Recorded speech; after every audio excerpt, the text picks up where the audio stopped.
kebanyakan mengertinya salafi itu hanya kelompok, berakhlak sebagaimana akhlaknya Nabi, beradab sebagaimana adabnya para sahabat, ya maka itulah yang disebut orang di atas manhaj salaf. Sebagian tetap mengatakan ya salafi itu sebenarnya Wahabi. Sebenarnya meditasi itu sebelum Hindu, sebelum Buddhis juga udah ada. Kemudian yang mempraktekkan adalah orang Hindu dan orang Buddhis, kan begitu. Dan ternyata saya sekali duduk itu sampai detik ini saya tidak pernah vertigo dengan meditasi itu. Sekali lagi, di situ tidak ada ritual, tak ada mantra sebagaimana yang digosipkan. Setelah saya meditasi saya sangat khusyuk, luar biasa. Terus mereka komplain, Nabi nggak pernah nyuruh khusyuk dengan meditasi. Aduh ya sudah.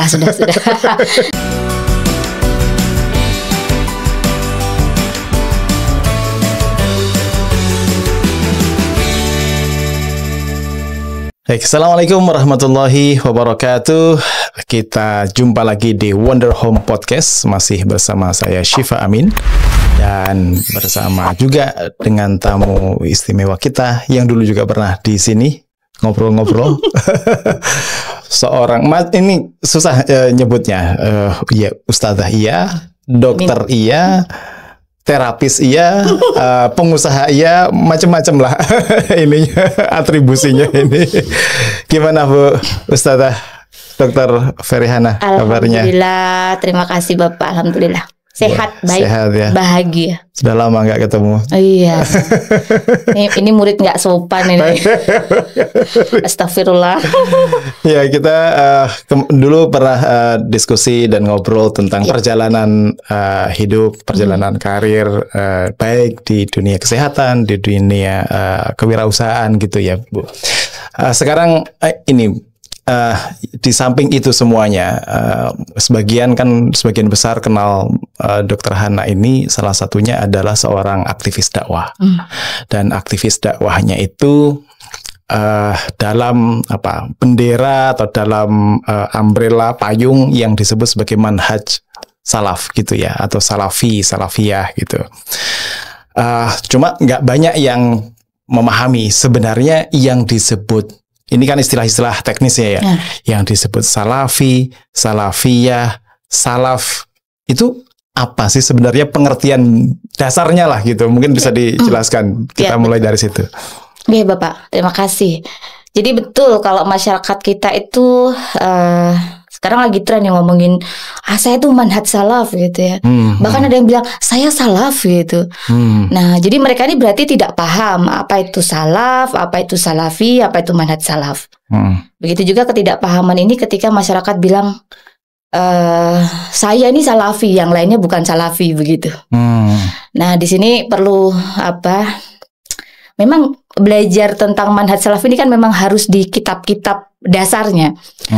Bagaimana hadis-hadisnya sudah lengkap, ada kitab-kitabnya para ulama, hanya tidak semua orang itu kan mau baca, mau belajar. Ngertinya kan cuma pengajian aja, pulang pergi gitu, jadi tidak paham. Maka apa yang disebut manhaj salaf? Jadi manhaj salaf ini kan adalah manhaj sebuah jalan, ya, sebuah thoriqoh. Bagaimanakah kita ini mengikuti Nabi, para sahabat, tabiin, tabiut tabiin, dengan pemahaman itu tadi 3 generasi. 3 generasi awal Muslim ya. Jadi ini sebuah jalan. Jadi kemudian kalau salafi itu adalah orang yang berada di atas manhaj salaf itu. Salafi itu orangnya. Gitu. Yang ada di masyarakat, salafi itu saat ini kebanyakan mengertinya salafi itu hanya kelompok. Hanya kelompok. Iya, jadi mereka ini sebenarnya malah jadi bahasanya adalah firqah, sekte atau hizbi. Atau partai kelompok lah. Kelompok. Nah, jadi kemudian menjadi menjadi dipersempit. Jadi manhaj salaf itu ya hanya ini gitu. Hanya kelompok yang ini aja. Selain itu semuanya bukan manhaj salaf gitu. Nah, padahal ya Muhammadiyah ya manhajnya salaf. Kan ngikutin Nabi, sahabat, tabiin, tabiut tabiin. Sayangnya kelompok ini seringkali membuat masyarakat itu bingung atau menjadi karena terdoktrin tadi bahwa wah, yang salafi hanya ini aja. Ustadznya harus ini, masjidnya ini, pondoknya ini. Muhammadiyah bukan. NU bukan? Di-exclude, dikeluarkan dari manhaj salaf ini tadi. Betul. Ya. Tapi kalau misal kita ngomongin yang sisi manhaj salafnya terlebih dahulu. Kalau dalam pemahaman kira-kira klaim orang-orang yang tadi mendaku sebagai saya mengikuti manhaj salaf. Betul. Itu biasanya cara mereka untuk bisa meniru 3 generasi awal yang generasi Nabi, sahabat, tabiin ini. Cara mereka untuk bisa mengakses, oh begini loh cara Nabi, para sahabat, para tabiin itu melalui apa? Kan kita terpisah jauh, panjang betul. Dari masa Nabi. Itu bagaimana cara manhaj salaf itu mencapai mengakses itu tadi. Bagaimana bisa tersambung sampai Nabi ya. Ya kan ada sanad juga ya sebenarnya dalam agama kita ada yang namanya sanad. Maka kita tuh kalau di manhaj salaf tuh bahasanya ada juga, ini bisa kadang-kala menjadi doktrin bahwasanya kamu tuh harus tahu dari siapa kamu mengambil sanadmu gitu. Untuk berhati-hati agar kadang-kala doktrinnya dianggap agar nggak keluar dari manhaj salaf. Padahal sebenarnya agar nggak keluar dari kelompok. Padahal namanya manhaj salaf itu adalah namanya jalan ya siapapun, ya kan? Karena itu al-jamaah. Al-jamaah itu kata di hadisnya kan banyak. Engkau dalam kebenaran walaupun engkau sendirian. Jadi tidak harus kelompok dan merdeka. Karena bermanhaj salaf itu ya sendirian tapi dia di atas kebenaran, dia mengikuti Nabi, dia berakhlak sebagaimana akhlaknya Nabi, beradab sebagaimana adabnya para sahabat. Ya maka itulah yang disebut orang di atas manhaj salaf. Seharusnya demikian. Seperti itu. Jadi tadi kalau mengaksesnya melalui sanad. Sanad itu bisa melalui guru, melalui ulama dan segala macam, bisa melalui buku-buku yang memang sudah dituliskan sanad-sanadnya gitu. Atau gimana? Jadi kalau kita belajar, kalau saya pribadi dan kemudian selama ini yang saya ikuti, jadi kita belajar dengan kitab-kitab. Kalau di pondok kan, saya walaupun di kedokteran tapi sebenarnya lebih fokusnya belajar agama. Oh gitu. Sering bolos demi ngaji gitu. Multidisiplin namanya ini. Jadi belajar kitabnya mesti di situ akan disebutkan sesuai ini hadisnya ini dari siapa begitu kan. Kemudian gurunya ini siapa, terus berhubung nggak ke Nabi. Maka di situ kita belajarnya memang dari kitab-kitabnya para ulama salaf itu ya. Tadi yang terhubung sampai tadi ke para sahabat begitu. Jadi rantai rantai keilmuannya, rantai gambaran tentang masa itu jelas gitu ya, di dalam kitab-kitab, terus kemudian di dalam termasuk para ulama yang mengakses rantai keilmuan yang bisa dilacak sampai ke Nabi itu gitu. Betul, ya kira-kira. Nah itu yang manhaj salaf. Nah kalau yang salaf secara hizbi ini tadi mereka punya kemampuan nggak? Artinya mungkin ya secara umum ya punya kemampuan untuk mengakses kitabnya dan segala macamnya gitu, atau mereka mendapatkannya karena diucapkan oleh ulama-ulama yang punya klaim saya punya sanad gitu, atau gimana? Jadi sebenarnya kalau ini ngomongnya agak berat ya. Jadi kalau kita sebut yang hizbi ini ya, kelompok ini itu dia memang ustadznya hanya itu, syekhnya hanya itu. Kita secara umum walaupun tidak semuanya ya, itu sumbernya ujungnya adalah Syekh Muhammad bin Abdul Wahab. Syekh Muhammad bin Abdul Wahab. Iya, jadi sebagian tetap mengatakan ya Salafi itu sebenarnya Wahabi. Begitu. Nah, di gampangannya saya memberikan gampangan. Karena memang semua Salafi pasti Syekh Muhammad bin Abdul Wahab untuk akidahnya. Kalau ditanya Dokter Hana, ya selama ini saya belajar semua kitabnya Syekh Muhammad bin Abdul Wahab gitu. Atau lebih ujung lagi nanti ke Syekhul Islam Ibnu Taimiyah. Tetapi ini pun nanti kan ada perbedaan. Ada saya Syekh Muhammad bin Abdul Wahab aja, saya Taimiyah gitu. Kan begitu. Ditarik yang lebih lama lagi dari jadi menurut saya secara umum gampangnya kalau di Indonesia dia ujungnya adalah Syekh Muhammad bin Abdul Wahab. Oke. Jadi lebih ke akidah. Lebih sisi akidahnya, Ya, itu pemahaman yang dipahami oleh Syekh sekte atau Abdul kelompok Wahab, atau yang ya kemudian firqah salafiyah. disamakan orang dengan istilah Wahabi itu. Ya, yang kemudian ini seolah dianggap yang manhaj salaf ya, Hanya ibaratnya itu. hanya itu. Oke. Masyarakat Indonesia. Mungkin sedikit dielaborasi. Kalau Syekh Muhammad bin Abdul Wahab kan di Saudi Arabia ya. Betul. Itu kalau petanya di Indonesia itu seperti apa? Apakah semuanya sama gitu? Cara menerjemahkan salafiyahnya itu dengan cara yang sama. Oh, begini loh yang dipraktekkan oleh Syekh Muhammad bin Abdul Wahab atau kemudian Ibnu Taimiyah itu punya kesamaan semuanya gitu, atau juga ada perbedaan entah penafsiran atau pembacaan gitu. Sebenarnya ini nanti perlu ngobrol sama suami saya nih. Oh gitu, iya. Karena tambahan dia, karena beliau lebih detail ya. Jadi saya sedikit menggambarkan, umumnya saja. bahwasanya ketika ada ajaran Syekh Muhammad bin Abdul Wahab ya rahimahullah, di situ tuh sebenarnya di Saudi Arabia ada ulama-ulamanya kan, yang sebagai nanti urutannya tuh intinya muridnya begitu. Nah di sini ada murid yang kita sebut sebagai, ada syekh yang saya sebut nama belakangnya aja ya, Al-Madkhali gitu. Al-Madkhali. Nah, Syekh Al-Madkhali ini memang lebih, beliau dianggapnya jarh wa ta'dilnya, ulama jarh wa ta'dilnya yang memeriksa sahih atau tidaknya, benar atau tidaknya gitu. Iya, hanya saja di Saudi Arabia pun ya, mereka kelompok ini itu bahasanya gengnya aja saya sebut ya. Gengnya beliau dan murid-muridnya itu memang ke ulama yang lain yang mungkin tidak sepakat, tidak sepemahaman, tidak sependapat itu kan serangannya tajam. Jadi tidak hanya di Indonesia, di sananya banyak. Kita bisa lihat di buku-buku, di tulisan-tulisan yang serangannya luar biasa. Itu adalah stylenya Al-Madkhali tadi.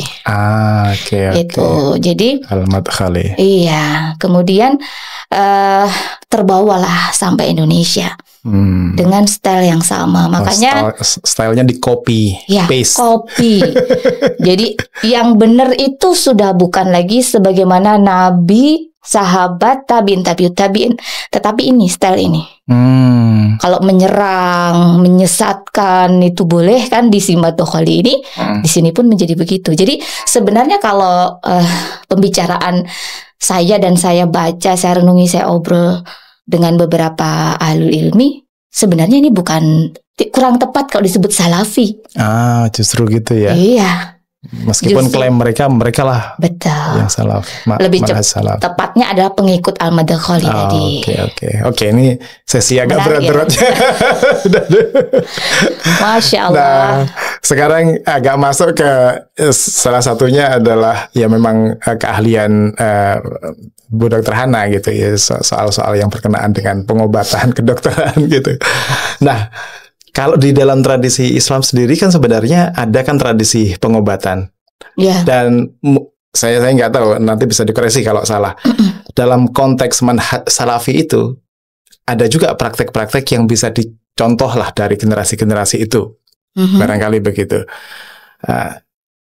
Kalau kemudian nanti bisa cerita Mbak Hananya, kan belakangan ini Mbak Hana berinteraksi dengan komunitas yang sangat luas, sangat plural, sangat beragam gitu. Masya Allah, alhamdulillah. Nah, dia juga menjadi terbuka dengan tradisi pengobatan dari komunitas lain yang bukan tradisi Islam atau bahkan bukan tradisi Barat juga gitu. Itu gimana ceritanya? Satu, yaitu tadi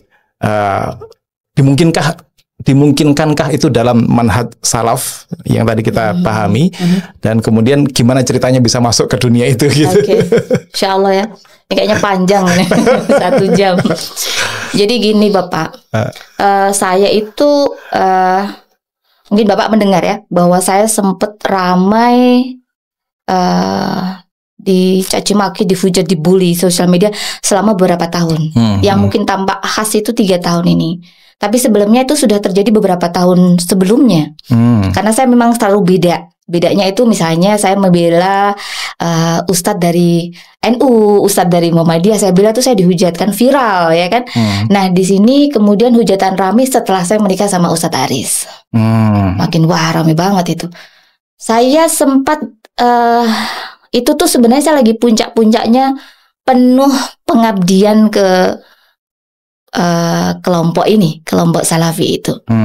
Tapi kemudian saya shock ya dengan kelompok Salafi yang firqoh, yang hizbi tadi. Saya begitu luar biasa, kalau bisa dibilang miliaran rupiah saya keluarkan. Saya bukan Bapak sebagai dosen, saya ngerti lah saya sekaya apa sih gitu, tapi miliaran rupiah saya totalitas berikan. Dan saya tidak nampak-nampakin ya. Saya ngomong ini kan setelah sekarang saya berani bicara. Waktu itu saya shock Bapak. Saya shock, saya jatuh, saya sakit ya. Wah itu luar biasa. Sampai fisik saya tuh berantakan. Saya sama suami saya sampai ya, dibabat habis semua sisi. Ibaratnya kami berdua itu udah ujung rambut, ujung kaki salah semua lah gitu ya. Disetopin semua bisnis kami, kena semua, saya sakit. Ketika sakit itu, saya suatu saat saya berdoa sama Allah, saya naik mobil. Saya nggak bawa sopir waktu itu. Saya bilang, ya Allah, saya protes nih. Apakah aku bukan hamba-Mu? Kok mereka yang jelas jahatnya? Engkau dan aku tahu. Dia salah, dia menfitnah, dia jahat. Yang saya berikan di jalan-Mu tuh sepenuh hati, orang nggak tahu. Tapi kenapa engkau bela orang yang jahat? Saya bilang. Engkau bela orang yang melakukan keharaman, kan merusak kehormatan, mencela di muka publik, menuduh, menfitnah itu kan haram, dosa besar. Kenapa engkau bela? Itu buzzernya pada waktu itu banyak sekali. Mungkin saya bilang jutaan buzzernya. Dan militan sekali. Wah, ngeri banget ya. Buzzernya tuh akun-akun bodong. Oh, bodong. Banyak akun bodongnya, banyak sekali. Saya berdoa tuh di jalan. Saya bilang, ya Allah, aku berusaha melepaskan ini semua, tapi tolong berikan aku bimbingan. Saya satu aja. Mereka udah kayak gitu ya, itu saya serahkan pada dirimu, tapi berikan aku bimbingan tentang, saya tuh nggak pengen marah Bapak. Saya tidak ingin menghilangkan marah. Aku udah minta, aku tuh nggak pengen marah karena itu sudah beberapa bulan. Saya ngerasa, wah Allah di mana gitu ya. Nah itu saya bilang sama Allah. Kemudian saya pengen sembuh karena badan saya nggak enak banget Pak. Wah dada, mungkin saya mangkel ya. Mangkel tuh jengkel, sakit hati, gondok, wah macam-macam. Saya shock, kok bisa ya gitu. Pada waktu itu masih belum sepaham sekarang. Nah dalam keadaan saya sakitnya saya banyak organ saya kena. Saya periksa di rumah sakit, di beberapa rumah sakit besar di Jogja. Akhirnya ada temennya, Mbak operasi, Mbak begini. Wow luar biasa ya, operasi. Akhirnya saya mencari tahu bagaimana saya menghilangkan amarah. Sebentar, saya ingat waktu S2 pas ujiannya atau apa itu kan pakai kursi roda ya, kalau nggak salah ya. Iya, waktu saya wisuda kan, sudah nikah itu kan. Itu sudah nikah ya. Sudah. Dan bahkan ada yang ngata-ngatain, oh itu kayaknya acting aja gitu. Iya betul. Bahkan itu ada yang postingannya mendoakan keburukan. Oh gitu ya. Doakan biar benar-benar ibaratnya lumpuh nggak bisa bangkit lagi. Waktu saya simpan itu kata-kata itu waktu itu Pak. Padahal saya sakit kan jauh sebelum itu kan. Saya benar-benar saya ke Saudi ya. Saudi bayar kursi roda, bayar benar-benar nggak bisa jalan dan wah. Nah itu betul. Itu akhirnya saya mencari tahu di sosial media, saya cari tahu tentang amarah, tentang orang ngaji tapi kok jahat gitu, blak. Nemulah sebuah nama. Ketika saya naik mobil di arah Jalan Jogja Solo, itu deket ini Pak. Masih ingat betul, saking luar biasanya deket Prambanan itu saya gini, sore-sore saya dengar suara yang namanya Pak Mertaada. Pak Mertaada. Iya, Mertaada itu tentang, suaranya sangat langsung nyes di hati saya, lembut sekali. Dia bilang banyak orang yang penuh dengan caci maki di sosial media. Mereka orang-orang pemuka agama. Wah ini kan cocok ya dengan saya, betul kan? Saya pikir relate. Iya, ini apakah dengan apa yang saya alamin gitu ya. Caci maki itu kan dari para petingginya tadi, sekte-sekte itu. Kemudian saya dengarkan Pak di jalan, enak sekali. Sampai rumah saya perhatikan, saya cari, saya baca, saya dengarkan, saya lakukan. Saya obrolkan dengan suami saya. Nguliklah kita berbagai kitab. Suami saya cari semua fatwa terus bagaimana tentang namanya meditasi. Jadi sebelum saya melakukan, saya bertanya, saya konsultasi, saya pengen tahu keridoan suami saya. Dari tatapan mata, dari ucapan, bagaimana, apakah dia support nggak sih? Ternyata beliau cari tahu. Terus Pak, ngulik dia. Padahal beliau ahli fikihnya. Ahli fikihnya tapi tetap aja nyari. Alhamdulillah, suatu saat saya duduk di ruang kerja saya. Saya duduk itu di bawah itu ada karpet. Saya lagi berat banget kepala, sakit, saya vertigo.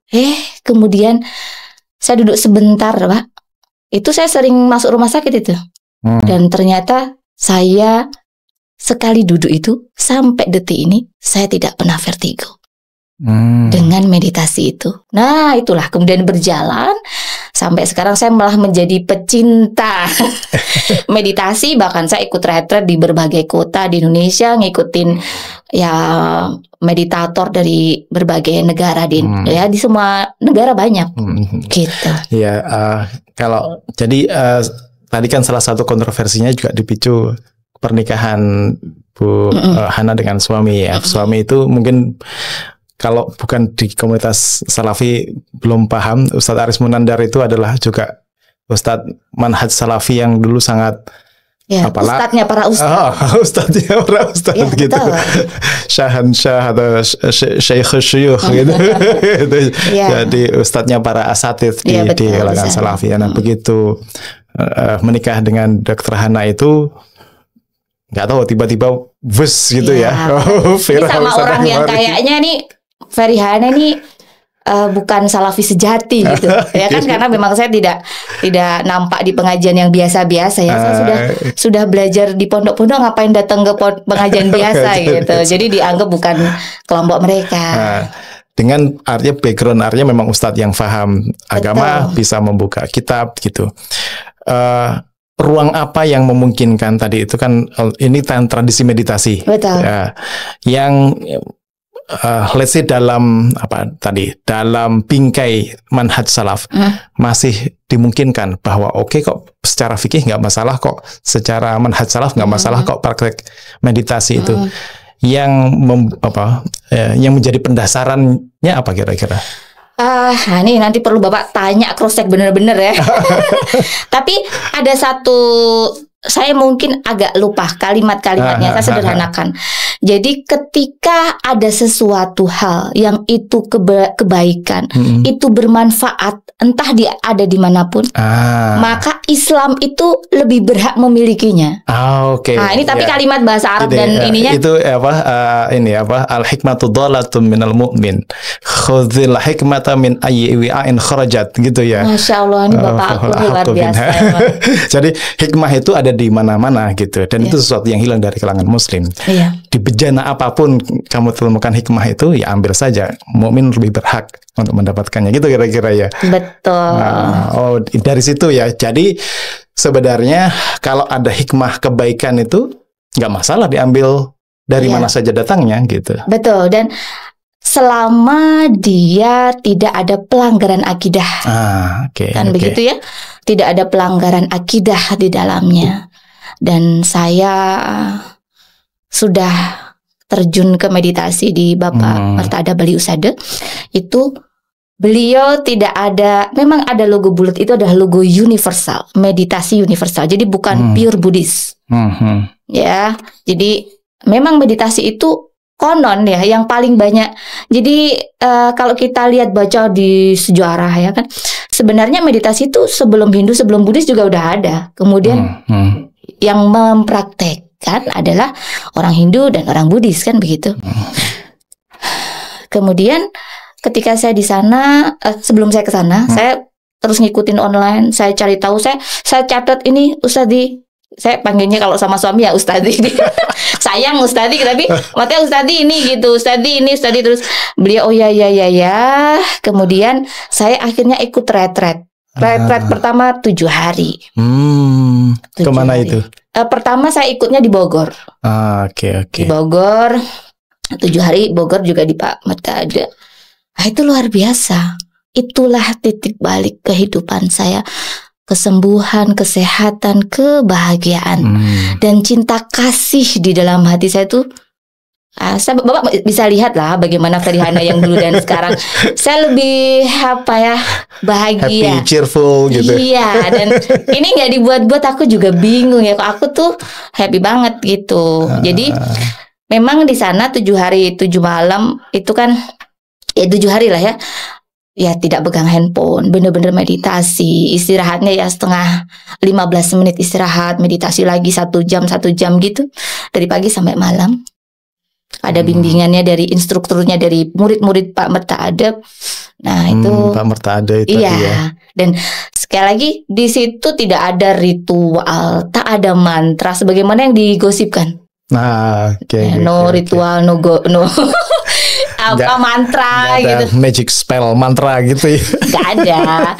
Nggak ada seperti itu. Jadi memang benar hanya menyadari nafas. Olah nafas. No, olah nafas. Kalau olah nafas itu kan mengolah ya. Ini hanya perhatiin nafas doang. Fokus konsentrasi ke. Iya, cuman lihat nafas. Apa adanya tanpa dibuat-buat. Seperti apa adanya nafasmu. Kadang nafasnya naik turun atau panjang pendek begitu. Itu saya sudah membuat saya nggak pernah tensi tinggi lagi. Bisa dicoba itu. Wah, harus ini ya. Ayo kita di mana? Oke. Kalau ketemuan sama Pak Merta Adab itu orang Jogja atau orang di luar Bali? Oke. Saya setelah ikut di situ, terus kemudian sering ikut di Bogor. Alhamdulillah saya diberi kesempatan pertama kali meditasi kan juga orang wah ya cadaran satu-satunya. Lainnya kan pasti saudara kita etnis Tionghoa kebanyakan betul. Dengan berbagai agama. Ada Islam, tetapi mungkin saya yang ya tahu lah ya penampilannya Dr. Ferihana kejam ya.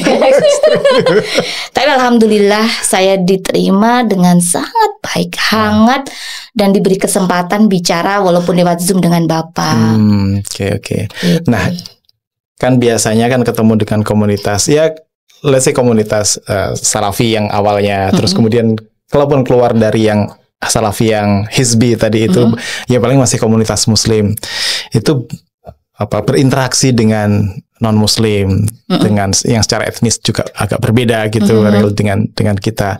Itu ada kecanggungan, ada awkward, susah gitu nggak ya? Saya atau ngeblend aja gitu. Aku tuh sebenarnya dari sejak sebelum aku tanda kutip dibully itu, saya memang sebenarnya sama yang beda itu aku udah memang bisa kemana aja. Makanya aku pernah membela Ustadz Abdul Somad di tahun 2016 yang viral. Kan beda kami. Saya bilang kami beda. Tapi jangan menghina, jangan mencaci beliau kan begitu. Jadi aku memang sama yang beda tuh nggak tahu ya, memang ya nggak apa-apa. Makanya ketika di situ dari sebelum meditasi hari pertama itu saya datang, saya agak gitu. Ini mereka gimana ya sama aku? Hanya agak khawatir dengan cara mereka melihat saya, Bapak kan nggak biasa juga mereka ada. Iya, aduh takut dia ada orang bom gitu. Ada orang pakai cadar di sini ngapain ini? Iya, tapi kemudian ternyata mereka justru menganggap saya wah gitu, menerimaku dengan cinta dan aku sampai dipelukin ya, jadinya luar biasa. Yang pertama aja udah begitu, Bapak Merta Adab juga sangat membuka tangan. Jadi akhirnya aku lanjutkan gitu. Tidak hanya ke Bapak Merta Adab aja sekarang.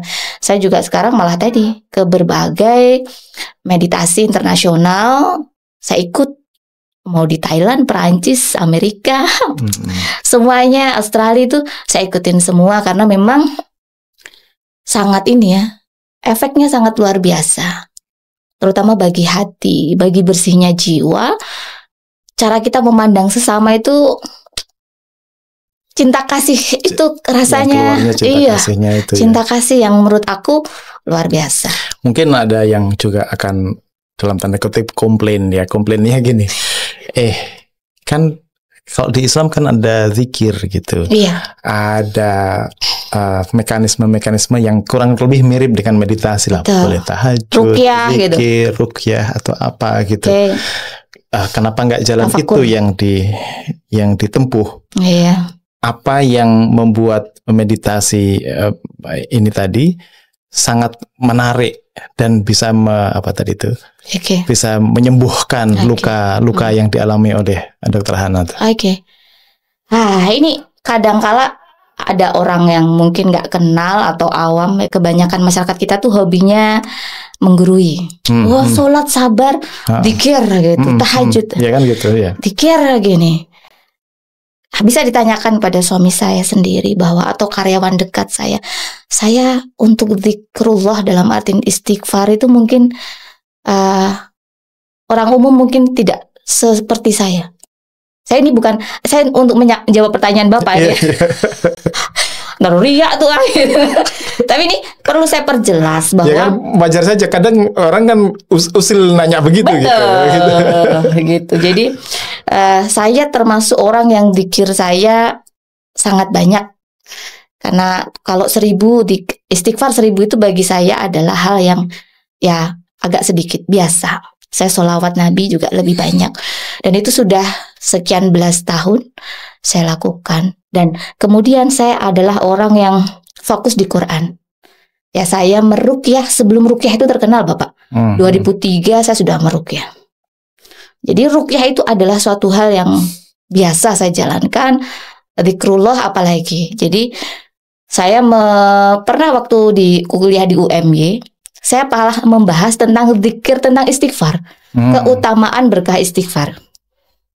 Nah, karena apa? Saya membuktikan luar biasa keajaiban istighfar di dalam hidup saya. Nah, kemudian kenapa kok belum selesai dengan zikrullah? Karena memang beda bagiannya. Meditasi itu ibaratnya kita kan ada consciousness ya, ada sub-subnya. Jadi kita dari beta, alfa, theta, delta, itulah meditasi. Jadi ketika kita pikirannya ribut, apa-apa ribut itu, bisa dengan zikir, setelah zikir kumat lagi. Rata-rata kan begitu. Kita pas sholat, iya aku bisa begini. Begitu selesai dia, kalau yang stres-stres lagi, yang punya masalah kepikiran lagi. Adapun meditasi justru membuat kita itu tidak seperti itu. Pikiran yang ruwet jadi tidak ruwet. Pikiran yang tung banyak banget overthinking jadi tidak ada. Jadi beda. Kalau kita zikir ya posisinya mungkin tetap di beta atau di alfa. Ini tadi ya ada ilmunya meditasi itu, ada gelombang apa tadi itu, ada strukturnya gitu, ada beta, delta, terus apa lagi tadi itu? Ya, beta, alfa, theta, delta. Theta, delta. Iya. Jadi gitu ya. di sini yang membuat kita itu jadi lebih, kita bisa lebih dalam merasakan di dalam diri kita. Kalau ngomongin khusyuk ya, Theta itu super khusyuk sampai betul-betul. Makanya dulu para sahabat lagi dia berzikir kepada Allah sampai dipotong kakinya nggak kerasa. Itu zikirnya mungkin sampai level Theta. Di level Theta. Nah, apakah sekarang orang-orang yang ngasih nasihat saya itu mau digituin, mau nggak? Ayo dia zikir gitu zikir kan. Sampai level Theta, kemudian tak potong kakinya, nggak usah dibius gitu. Yang permasalahannya adalah seperti itu. Nice. Jadi memang meditasi itu betul-betul bisa bikin ya tadi super khusyuk Bapak. Nanti Bapak tak ajarin deh. Jadi biar super. Mengarahkan, membimbing ke ini tadi ya, bahwa zikir tetap jalan. Tapi terus kemudian kita paham zikir ini di level mananya, memperkuat, mengencangkan kekhusyuannya itu ada levelnya gitu. Ada level itu tadi ya. bisa di beta saja atau bahkan di alfa, beta, delta, theta. Kalau sudah sampai level theta, itu juga punya kedahsyatan yang sendiri tadi itu ya. Ya. Tapi mereka suka komplain. Gini, saya pernah bilang setelah saya meditasi saya sangat khusyuk. Luar biasa. Terus mereka komplain, Nabi nggak pernah nyuruh khusyuk dengan meditasi. Aduh ya sudah. Karena saya cuma ngomongin manfaat meditasi dan tujuan meditasi saya untuk kesehatan. Ini adalah side effect aja. Side effectnya aku jadi memang saya khusyuk. Ketika zikirnya pun lebih mantap lagi. Ketika menyebut nama Allah itu apa ya Bapak, enak sekali gitu. Beda ya, getaran dan ini itu pengaruhnya ya. Oke. Nah, dari meditasi kan ini kan untuk awalnya untuk self healing lah gitu ya, untuk menyembuhkan diri sendiri gitu. Tapi terus kemudian saya dengar juga ini diomongin sama istri saya sama Bunda ya. Sama Bunda. Itu juga bisa menjadi perantara penyembuhan untuk yang lain juga, gitu kah? Iya. Tadi kan saya bilang dia side effect-nya tadi ya, tetapi juga salah satu yang saya rasakan meditasi itu bisa di mental, bisa di fisik. Bisa di mental, bisa di fisik. Kalau orang banyak, kita bisa melihat ya Bapak, banyak orang religiusitasnya tinggi, sholat, puasa, tahajud. Religiusitas dalam pengertian ritualnya gitu. Kan ritual ya kan. Dia tinggi. Ustadz atau ustadzah. Tapi mereka begitu bisa nyerang orang, bisa kasar. Spiritualnya kan rendah. Nah, di meditasi itu di situ akan terselesaikan. Saya dulu kalau marah bisa tanya nih karyawan saya yang ikut Reza, handphone baru aja saya banting. Kalau sekarang ya enggak lah. Marahnya bisa sambil senyum. Iya, marah dilempar aja tapi ditangkap sama yang lain. Jadi kalau dulu yang memang amarah itu, saya lahir dari keluarga, mohon maaf, pemarah. Gitu. Jadi dari kecil, dari sangat kecil sampai besar, itu kekerasan itu adalah biasa. Jadi karena berarti saya punya genetik, punya badan mental seperti itu sangat membaik dengan meditasi. Saya menjadi diri yang baru. Itu dari banyak sisi ya, walaupun saya belum jadi manusia suci gitu ya dengan meditasi, tapi dari mentalnya tadi masalah amarah. Saya kemarin ketemu Bapak terakhir, PD saya itu masih sangat rendah. Sangat menyalahkan diri sendiri, nggak berani bicara, penuh ketakutan, kekhawatiran. Meditasi membuang itu. Ini dari sisi mental. Kemudian dari sisi amarah, kebencian jelas ya terkikis. Kalau dari sisi fisik itu ya tadi saya bilang secara fisik vertigo saya sembuh, GERD saya sembuh. Kemudian tensi saya stabil, normal, bahkan kadang normal kurang gitu. Dan yang lain-lain. Dulu kaki saya bengkak, saya harus minum obat ini itu, dan berbagai sakit saya itu membaik. Bahkan ibu saya itu beliau punya batu empedu. Ini yang mungkin jawaban Allah untuk suami saya. Ibu saya itu di bulan Juli 2024, awal Juli saya CT scan. Kemudian meditasi online meditasinya online selama 7 hari. Saya kasih itu, kemudian after CT scan lagi. Dan itu batunya hilang semua. Padahal batunya banyak dan gede, bersih Pak. Pasirnya pun nggak ada. Bahasanya pasirnya pun nggak ada. Saya membahasakannya. Dan itu terlihat di potret CT scan-nya ya? Iya, nampak. Jadi teman saya kan, saya punya teman yang memang suka lihat, ini loh buktinya.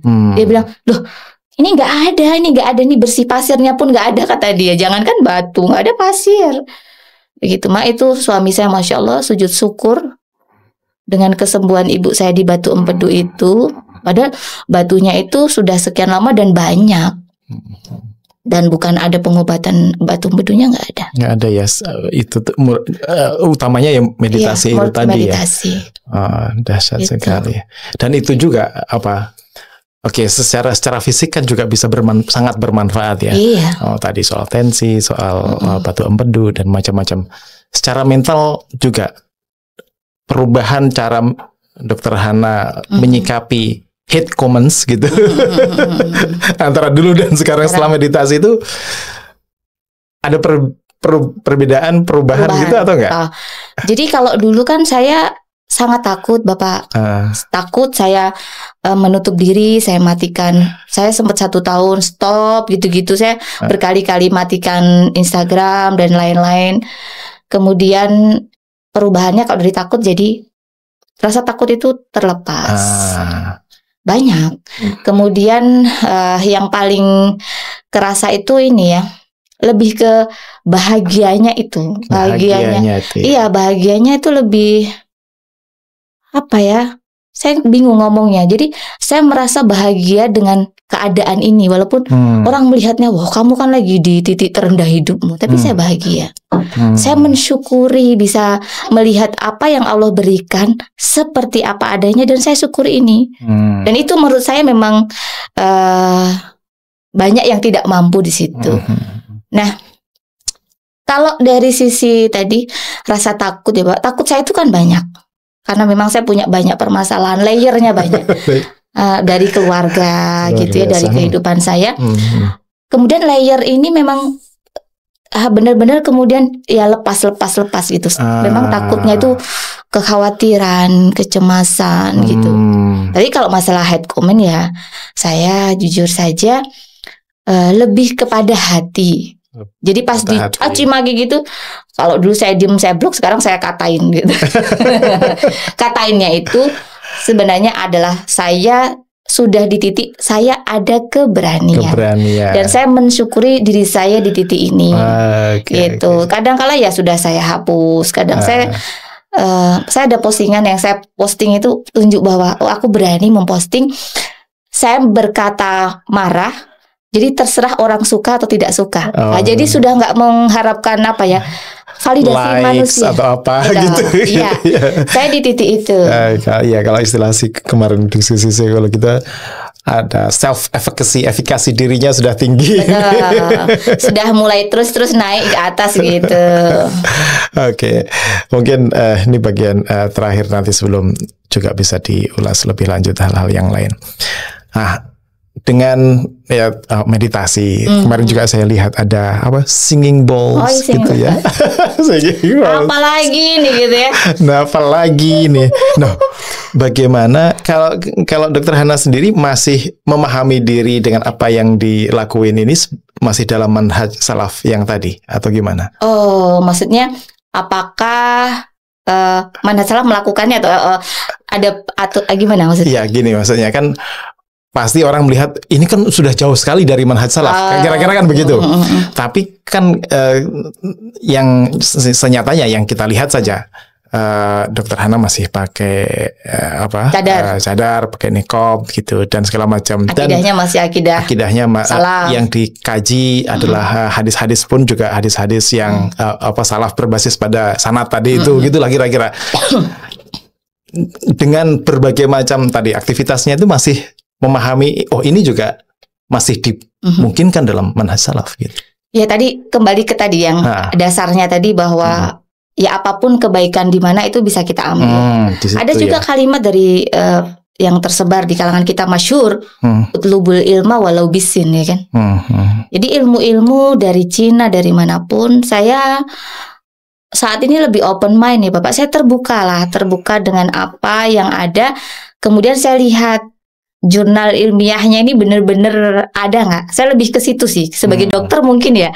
Saya nggak paham apakah saya begini nih. Menurut saya ini karena saya dokter, jadi ini ada nggak bukti ilmiahnya gitu. Nah, singing bowl itu memang sudah sekian lama ada.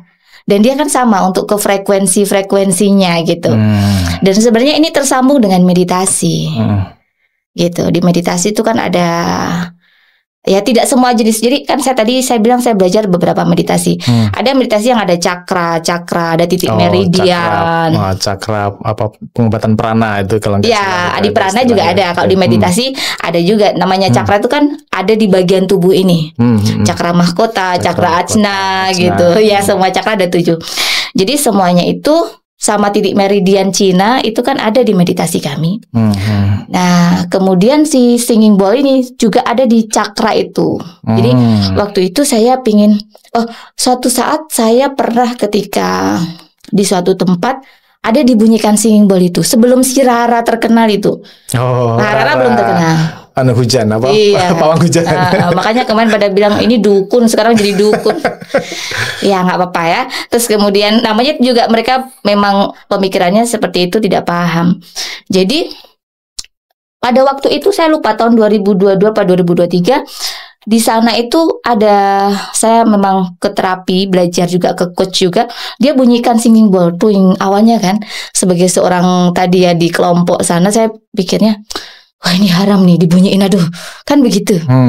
Tapi yang ada di hati saya, dada saya tuh enak Bapak.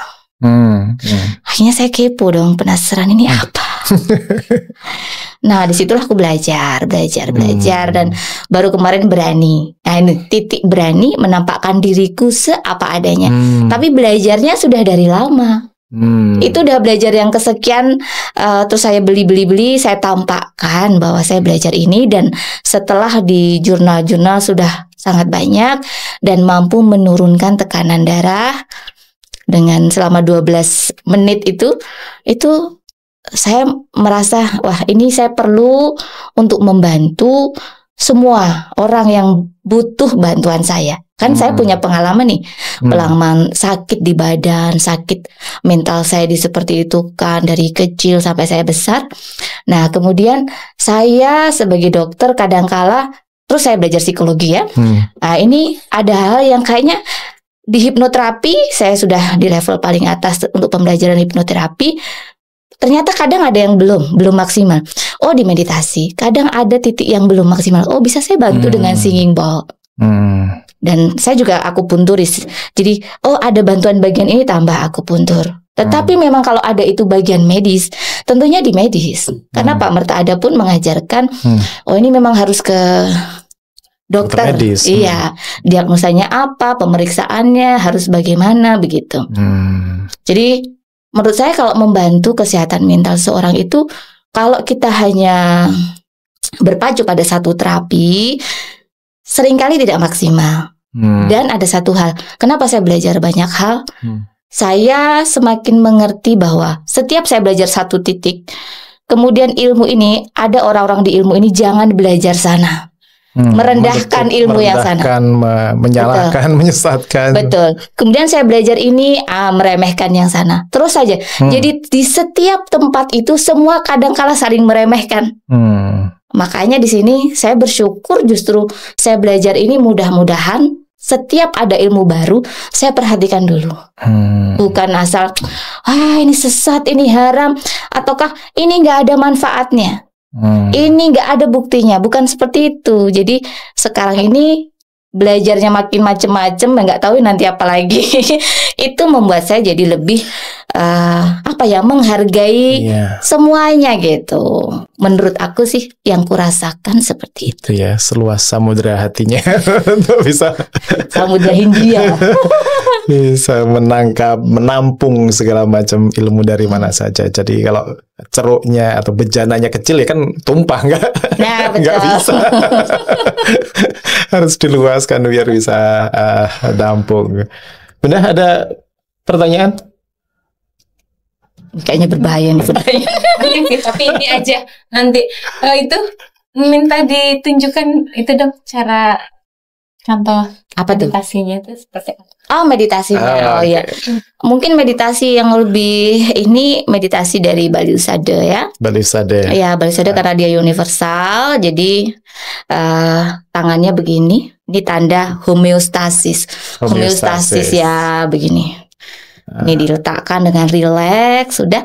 Dan duduknya itu sebenarnya duduk yang sila, lotus atau setengah lotus. Oke. Lotus atau setengah lotus. Iya, kalau saya lebih seringnya setengah lotus itu hasilnya bagi saya lebih maksimal. Walaupun di jenis meditasi lain duduk pun juga tak apa. Di Pak Merta kalau duduk itu bagi yang memang beliau sakit ya. Gitu, duduk dan nggak boleh bersandar. Kalau duduk sila tidak boleh bungkuk. Jadi tegak lurus. Karena kalau kita setengah sila itu tulang punggung kita benar-benar lurus ke atas ya, begitu seperti ini. Kemudian kita disuruh pejamkan mata dan lidahnya ditarik ke atas, ditempelkan di langit-langit mulut. Nah, seperti itu. Siapapun yang belum pernah gini aja rasanya udah enak. Gitu. Terus setelah ini yang kita lakukan adalah ya ada beberapa teknik, tapi intinya adalah merasakan napas keluar masuk. Merasakan nafas. Hanya merasakan.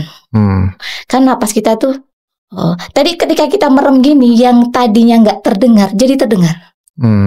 Yang tadinya nggak ada krik rasa di badan, kayak ada yang bergerak, apa ini gitu. Ini jadi menyadari sesuatu yang biasanya otomatis terjadi aja di dalam tubuh kita. Menyadari, jadi kalau meditasi itu kembali ke dalam diri.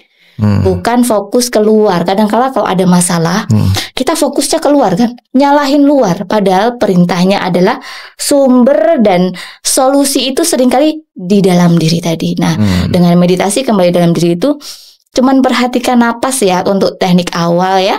Seperti itu kalau Bapak mengajarkan sebelum kita perhatikan napas, ada tentang cinta kasih. Nah itu. Jadi cinta kasih buat di diri sendiri, sekeliling, kemudian ke penjuru depan, semua penjuru. Nah, itulah yang membuat luar biasa ketika meditasi awal aja dadanya tuh udah langsung lapang banget. Gitu. Jadi tiap hari memberikan cinta kasih kepada semua orang dan kepada semesta alam begitu. Gitu ya. Jadi membangun pondasinya itu dengan meditasi itu pada diri sendiri, cinta kasih di dalam diri. Betul. Kalau kita punya kan juga bisa menebar ke sekitar cinta kasih itu. Iya, sifat Rahman. Kalau di dalam dirinya yang ada adalah kebencian, hate gitu, otomatis yang keluar ya hate. Gitu. Wah, nih bapakku bener banget. Ya, terlepas kadang ya gitu, orang seringkali melihat hanya di level lahirnya misalnya tadi itu ritualnya saja dan segala macam. Kadang itu nggak masuk ke hati. Ya idealnya ritual itu juga merasuk ke hati dan berpengaruh pada perilakunya gitu. Ya betul. Oke, sebelum kita akhiri mungkin gini, dari macam-macam ini tadi yang kita bincangkan, sebenarnya pelajaran yang ditarik oleh Dr. Hana gitu ya, yang mungkin bisa disebar, di-share ke yang lain. Kalau kita entah punya masalah mental health, punya sakit dan segala macam, terus kemudian menghadapi hate, full comments dari macam-macam gitu. Sebenarnya penyikapan terbaik itu seperti apa? Atau gini deh, pelajaran yang dapat ditarik dari cerita Mbak Hana dari masa lalu sampai sekarang ini apa sih pelajaran utamanya yang bisa dipelajari juga oleh kita gitu? Kalau yang saya simpulkan di hati untuk saat ini ya, bisa jadi nanti berubah, bahwa di dalam hidup ini ya sebagai orang Islam kita kan diperintahkan sama Allah itu ya ada ibadah-ibadah semuanya itu. Tetapi sejatinya ibadah itu harusnya adalah merubah hati, merubah perilaku.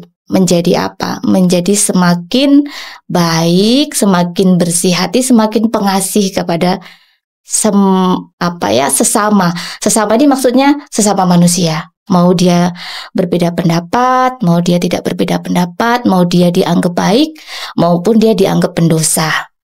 Jadi saya lebih, setelah meditasi ini saya kemudian semakin menyadari bahwa kenapa sih masyarakat itu nampak ibadahnya luar biasa, tetapi tidak sampai ke hatinya, gitu kan?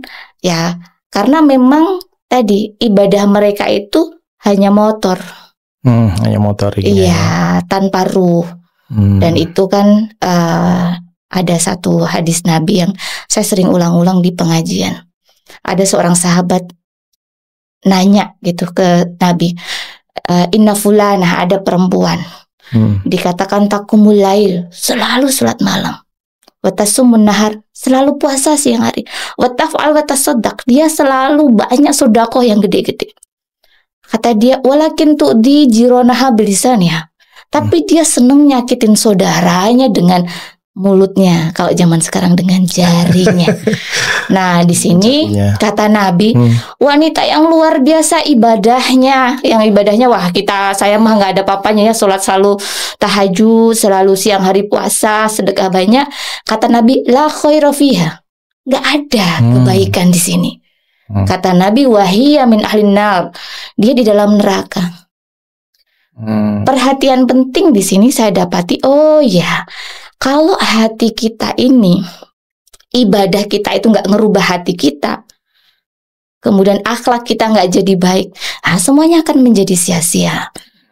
Dan di meditasi ini merubah hati, gitu. Jadi dia malah menurut saya ya melengkapi apa-apa yang sudah Allah dan Rasulnya perintahkan dalam ritual-ritual itu. Kemudian meditasi ini menguatkan. Nah, kesimpulannya mungkin ya intinya saya ingin dengan meditasi itu jadi lebih baik hati gitu. Oke, makasih sudah berbagi. Banyak sekali panjang. Jadi kayak jembatan ya, meditasi itu menjembatani antara ritual menuju ke hati. Lalu meditasi tadi itu memberi pengaruh kepada hati. Yang dari hati otomatis sebuahnya adalah perilaku juga yang baik. Betul. Lisannya, anggota tubuhnya. Betul. Gitu, perilakunya sehari-hari. Makasih sudah berbagi banyak.